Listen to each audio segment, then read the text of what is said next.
Hello friends, সিম্পাস ওয়ার্ল্ডে তোমাদের সবাইকে আবারও অনেক অনেক স্বাগত। আজ চলে এসেছে একটা নতুন ভিডিও নিয়ে। তো আজ দিনটা হলো মঙ্গলবার। তো আজকে আমি একটু ইলিশ মাছ করে তোমাদেরকে দেখাবো। তোমরা অনেকেই হয়তো পারো, আবার অনেকের কাছে এটা নতুন হতে পারে। তো যারা নতুন শিখছো তাদের তো খুবই উপকার হবে, আর যারা তোমরা জানো তাদেরাও একবার দেখে নিও আমি কিভাবে করছি। তো আজ এই মাছটা এনেছিল গত শুক্রবার দিন। আমি শুক্রবার দিন করিনি, সেদিন অন্য মাছ করেছিলাম। কাতলা মাছ এনেছিল, সেটা করেছিলাম, আর এটা রেখে দিয়েছিলাম। তো আজকে মঙ্গলবার, আজকে আমি করছি। তো এখন দেখো মাছটাকে আমি ফ্রিজ থেকে বেশ অনেকক্ষণ আগে বার করে নুন হলুদ মাখিয়ে রেখেছি। তোমরা হয়তো একটা আওয়াজ পাচ্ছ, পাখির আওয়াজ। আমার ঘরে যে পাখিটা রয়েছে কন্টিনিউয়াসলি ডাকছে। ওকে একটু আগে খাইয়েছি, তো আবার ডাকছে। তো এখন দিয়ে দিলাম ওই 3 চামচ মতন সর্ষে, একটু আদা টুকরো, আর 2টো কাঁচা লঙ্কা দিয়েছি। যার যেমন ঝাল প্রয়োজন সেরকম লঙ্কা দেবে। তো এটা আমি দিয়ে একবার পেস্ট করে নিয়েছি সামান্য জল দিয়ে। তারপরে আবার একটুখানি টমেটো দিয়ে আর একবার পেস্ট করে নিলাম। তো এখানে দেখো মাছটাকে আমি বেশ ভালো করে নুন হলুদ দিয়ে বেশ ভালো করে মাখিয়ে ভাজা শুরু করে দেবো। এই ইলিশ মাছ যেহেতু বেশি ভাজার তো দরকার নেই। আর এটা দেখো তেল, মাছটা বেশ সুন্দর, ভালোই খেতে ছিল। আর একটু মানে খুব বড়ও না সাইজের, খুব ছোটও না, মোটামুটি বেশ সুন্দর সাইজটা ছিল। কিন্তু মাছটার ভেতরে কোনো ডিম ছিল না, আর তেলটা বেশ অনেকটাই ছিল। তো চলো মাছটাকে তাড়াতাড়ি করে ভেজে নিই। মাছ ভাজা শুরু করে দিয়েছি, তো তার মাঝখানে আমি একবার হাতও ধুয়ে দিলাম, কারণ ওই মাছ ভাজতে ভাজতে ওই হাতে আমার ওই খুন্তি হাতা এগুলো ধরতে একেবারেই ইচ্ছে করে না। তো ইলিশ মাছ যেহেতু খুব বেশি ভাজার তো দরকার নেই, একটা মাছ একটুখানি কড়া করে ভেজেছি, কারণ ছেলে বললো যে ও মাছ ভাজা খাবে, তার জন্য একটা একটুখানি কড়া করে ভেজেছি, ওইটা ওর জন্য রেখে দেবো। এখানে দেখো আমি মাছের মাথাগুলোকেও বেশ সুন্দর করে ভেজে ফেললাম। এবার আমি তেলটা ভেজে নেবো। ইলিশ মাছের তো তেলটাই মেন, এটা দিয়েই তো আমার ভাত খাওয়া মোটামুটি অর্ধেক কমপ্লিট হয়ে যাবে। আর বাদ বাকি রইল ওই মাছটা, সেটা দিয়েও বাকি ভাতটা আমার হয়ে যাবে। বাপরে, আমার এই পাখিটা এত চিৎকার করছে, আবার মনে হয় খাবে। তো এডিটিং করে তারপরে আবার ওকে খাওয়াবো। এক্ষুনি খাইয়েছি। তো ওই তেলের মধ্যে আমি দিয়ে দিচ্ছি এখন ওই সমস্ত পেস্টটা, আর দিয়ে দিলাম মিক্সির বাটিটা ধুয়ে একটু জল দিয়ে দিলাম। আর এর মধ্যে একটুখানি জিরের গুঁড়ো, নুন আর হলুদ অ্যাড করে দিয়েছি। আর বলতে ভুলে গেছি তোমাদের, যখন আমি পেস্ট করেছিলাম তখনও একটুখানি জিরের গুঁড়ো তো দিয়েছিলাম, আর নুন দিতে ভুলে গিয়েছিলাম। নুন দিয়ে নাকি পেস্ট করতে হয়, তাহলে নাকি তিতো হয় না। তো অবশ্য আমার আজকে তেতো হয়নি। এখানে দেখো একটা মাছ আমি ছেলের জন্য ভাজা তুলে রাখলাম, এটা একটু কড়া করে ভেজেছিলাম, সেটাই তুলে রাখলাম। আর এদিকে দেখো মশলাটাও আমার বেশ ভালো মতো কষানো হয়ে গেছে। খুব বেশি কষানোর দরকার নেই, তেতো হয়ে যাবে মশলা। তো সেই জন্য খুব বেশি কষালাম না। দিয়ে এবার মাছগুলো দিয়ে এবার একটুখানি সময় হালকা করে নেড়ে বেশি নাড়াচাড়াও করা যাবে না। তো আমি মাছটা দিয়ে একটুখানি কড়াইটা বেশ ভালো করে নেড়ে নিলাম, যাতে তলায় লেগে না যায়। তো দেখো এখন বেশ অনেকটাই টেনে এসছে, আর তলা থেকে সামান্য হালকা হালকা করে আমি ছাড়িয়ে দিচ্ছি, যাতে কড়াইতে লেগে না যায়। তো খুব বেশি তো নাড়াচাড়া করা যাবে না। তো এখন পরিমাণ মতন আমি জল দিয়ে দিলাম। এখানে জল দিয়ে এবার একটু সময় ফুটতে দেবো, কারণ মাছটা আর একটু সময় ঝোলের মধ্যে মিশবে, নাহলে বেশ ঝোলটা মাছের মধ্যে ঢুকবে না। তো চলো ওটা আর একটু সময় ফুটতে থাকুক, আমি এদিকে দেখে আসি আমার পক্ষী রানী কী করছে। তোমরা ইতিমধ্যে আমার শর্ট ভিডিওতে দেখেছো হয়তো, যে একটা পাখি পেয়েছিলাম আমি। আসলে ছেলে যেখানে পড়তে যেত, এখন আর যাচ্ছে না সেখানে পড়তে, যাই হোক। তো যেখানে পড়তে যেত ছেলে, সেখানে ওই রাস্তার উপরে পাখিটা মানে বাসা থেকে হয়তো পড়ে গেছিলো। তা আমি সেটাকে তুলে নিয়ে এসেছিলাম। তুলে নিয়ে এসে যে বাড়িতে বেশ বেশ কিছুদিন হয়ে গেছে, প্রায় 1 মাস মতন হয়ে এসছে প্রায় পাখিটার বয়স, যেদিন থেকে আমি নিয়ে এসেছি। তো এখনও নিজে নিজে খেতে পারে না, ওকে পুরোটাই খাইয়ে দিতে হয়। এই যে এখানে পটি করে একদম ভর্তি করে রেখেছে, এগুলো এখন আমাকে পরিষ্কার করতে হবে। এগুলো কে পরিষ্কার করবে?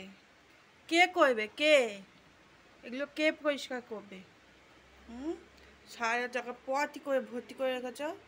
হুম আবার দেখা হচ্ছে বাবা, দেখছি। এগুলো আমাকে পরিষ্কার করতে হবে, তো হবে তো পরিষ্কার করতে। এটা হচ্ছে ওর সবচেয়ে পছন্দের জায়গা। ও সকাল থেকে এই রাত্রির বেলাটা শুধু এই বাস্কের মধ্যে থাকে, যে পটি করেছে। এখন পরিষ্কার করবো বাস্কটা। সকাল থেকে সকাল দুপুর বিকেল রাত্রি সারাক্ষণ এখানে থাকে, মানে রাত্রি বলছি, সন্ধ্যের পর বাস্কের মধ্যে ঢুকিয়ে দিই, তারপরে বাস্কের মধ্যে থাকে। শুধু রাত্রিটুকু থাকবেন উনি বাস্কে, সকাল হলে উনি এখানে থাকবেন। এইটা আর এই যে পাখার উপর বসে, এখানে পটি করেছে, পাখার নিচে পটি আছে, এগুলো সব আমাকে পরিষ্কার করতে হবে। কে করবে? আবার পটি করে, কে করবে এগুলো? এই যে এটার মধ্যে একটু জল দিয়েছি যে নিজে নিজে একটু খাবে, কিছুতেই খায় না, সবটাই ওকে খাইয়ে খাইয়ে দিতে হবে, সবটা সব ওকে খাইয়ে দিতে হবে।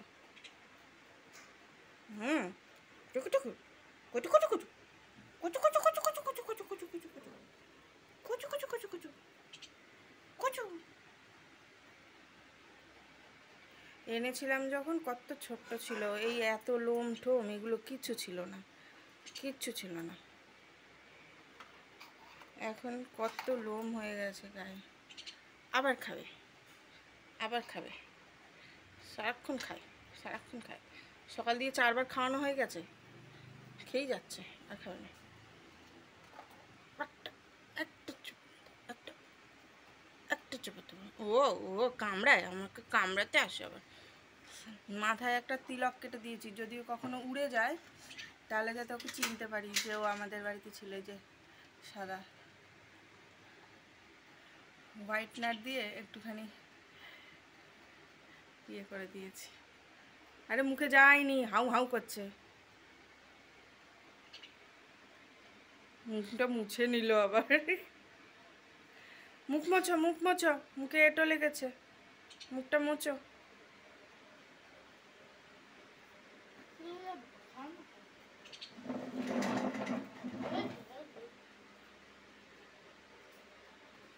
ছেড়ে দে, ছেড়ে দে, আর খাবে না। ও থাকবে। আরে আরে আরে, এই ছেলেটা বিরক্ত করে মারে তো এটারে। খাবে না, ওর মুখ খুলতে হবে না, ও এমনিই খায়। দে, ও কি বিরক্ত হচ্ছে, ও খালি এদিক ওদিক করছে পালানোর জন্য। কোথা দিয়ে ও সরবে?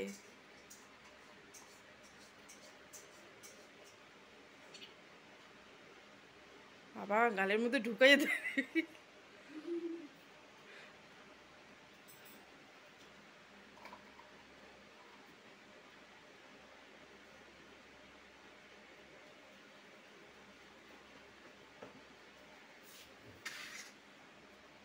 কি হয়েছে?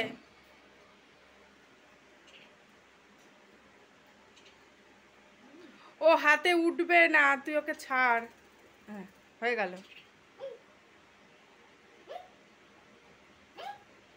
এদিকে এদিকে এদিকে বাবা, এদিকে তাকাও, এদিকে তাকাও, এদিকে তাকাও।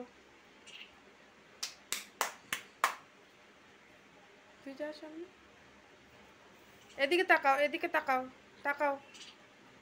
ওকে ধরিস না, ও বিরক্ত হচ্ছে। না না থাক। আরে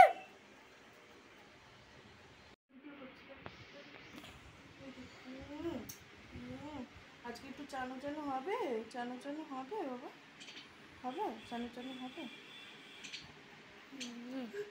ভূতের মতো হাত বাড়াচ্ছিস কেন ওর দিকে? এরকম করে দিকে